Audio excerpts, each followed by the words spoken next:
Paano ma-validate kung legit na licensed broker or accredited salesperson ang kausap mo?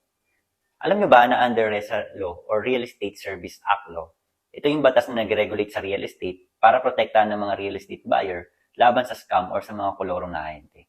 Sabi dito na it is illegal or possible makulong ang mga lumalabag sa ganitong batas. Kaya importante mga kabayan na iwasan natin kumausap ng mga ganito dahil hindi naman sila authorized ng PRC at HSUD para mag-offer ng real estate properties. So, paano ba natin mababalidate kung legit talaga sila? Number 1, ang PRC and HSUD ID or receipt. Tanungin mo kung may ID ba siya or receipt sa PRC and HSUD.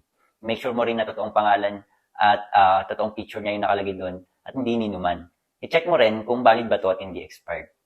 Number 2, PRC and HSUD website. Pwede mong i-check sa website ng PRC or HSUD yung pangalan ng kausap mong agent. At kapag nakita mo yung pangalan niya doon, ibig sabihin, legit yung kausap mo. At kung hindi, magtaka, tanungin mo